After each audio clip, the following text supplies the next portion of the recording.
All right, guys, there is a very, very real chance that I'm going to turn this perfectly good FTM400 into a brick. This time on K6UDA radio.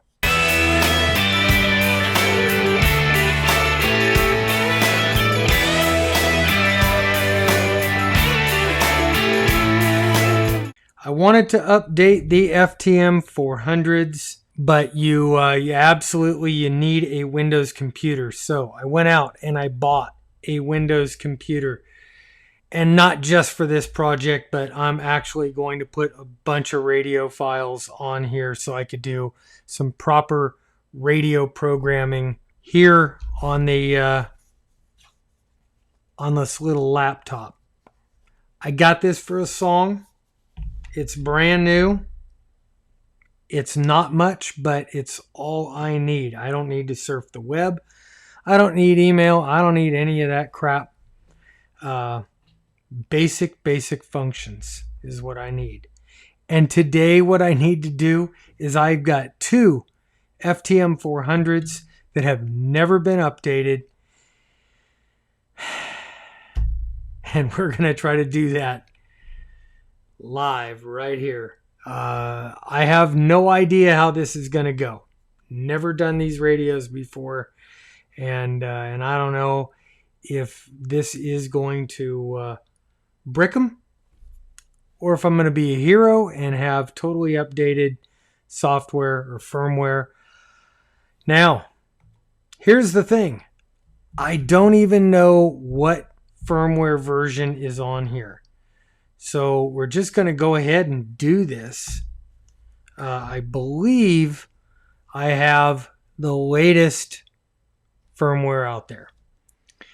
I have I've got the 878 software on this computer. I have my D74 software on this computer.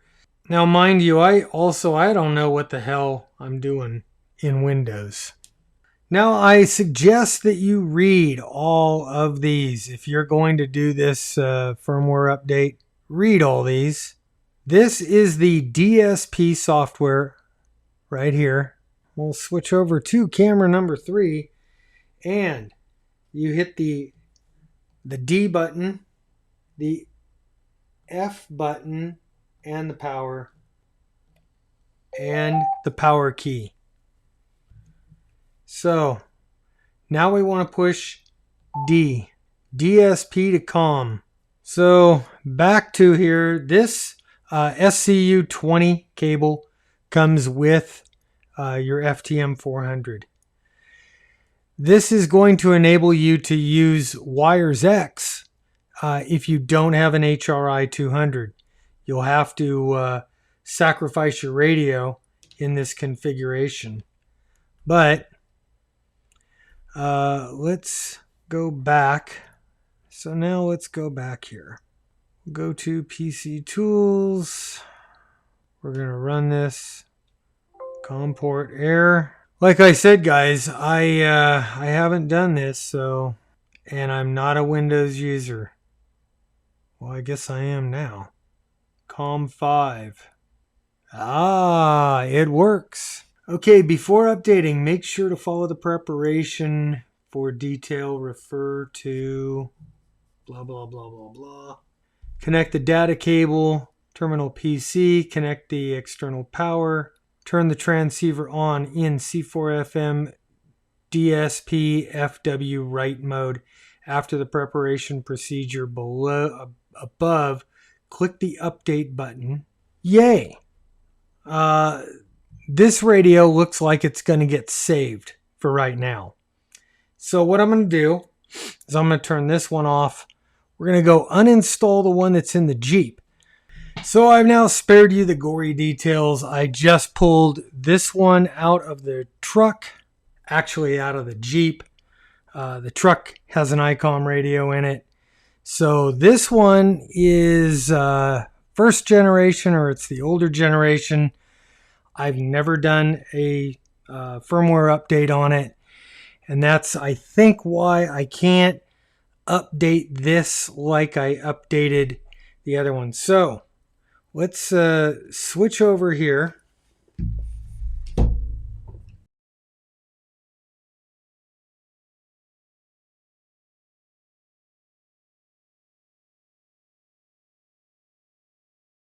All right, once again, we're going to do our button press, the D, the F, and the power all at once. DSP update, push the D key, DSP to COM. Okay, DSP version 4.10 to port 4.31. Yep, let's do it. Just to let you guys know, nothing is going on over here. Don't expect anything.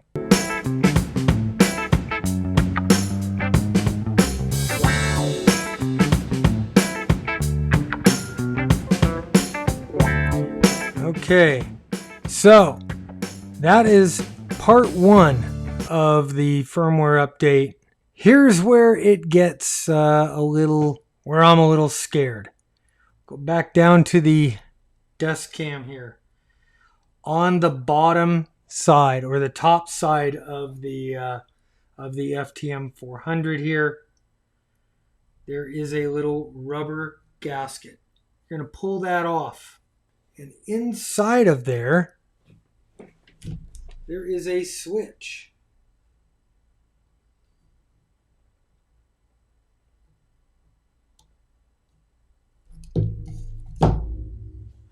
Okay, so that's now in the update position. So let's go back to camera 2 and hit update. Oh, take the power poles, plug those back in, gives us power. Press the button, and voila, it looks like it is working. So I am assuming that this is going to erase my radio. So honestly, it is kind of nice to to have a dedicated laptop just for ham radio. I found this, well, actually, it's brand new. It was new in the box. I found this little Asus laptop on Facebook Marketplace. It wanted $200. I guess these sell on Amazon for about $250 new. Gal wanted 200. I offered her 175. She said okay. And I have myself a little cheap laptop just for use for ham radio. It'll do nothing else. Anyway, back to the screen. Now you might ask, why am I doing this update on this radio?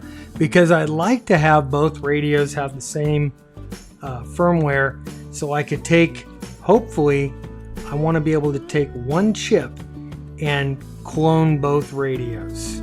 Looks like we're almost done. Firmware update is complete. Let's see, disconnect the power cable from the main body, disconnect the cable to the data, slide the switch back to normal, removed the little tiny switch back to its normal, healthy self.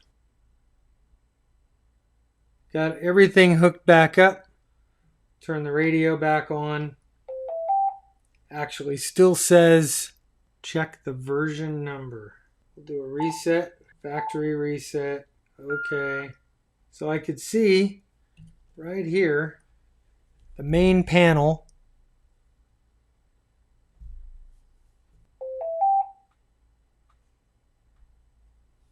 And I need to put in my call sign.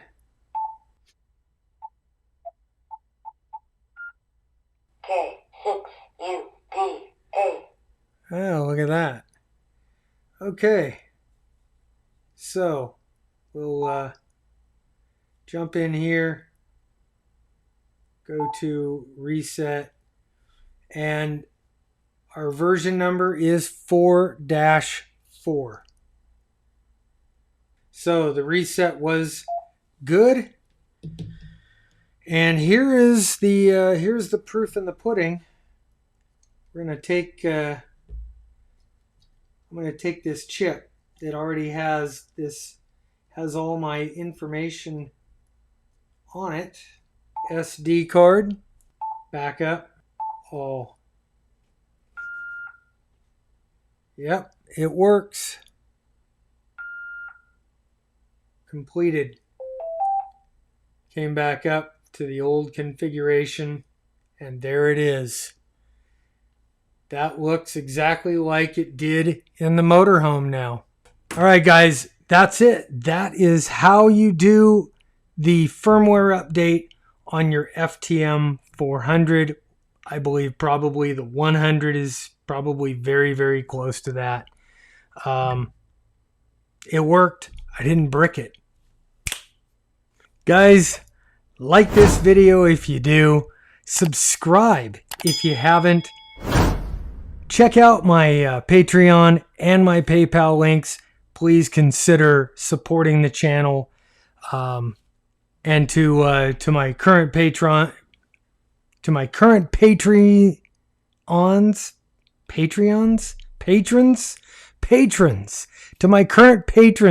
supporters, and the guys that get on Thursdays with me and spend an hour or so. Thank you. Guys, I hope you liked it. I hope this helps you. This was a lot easier than I thought it was going to be. It went very, very simply. I'm Bob, K6UDA, and I'm out of here. 7-3.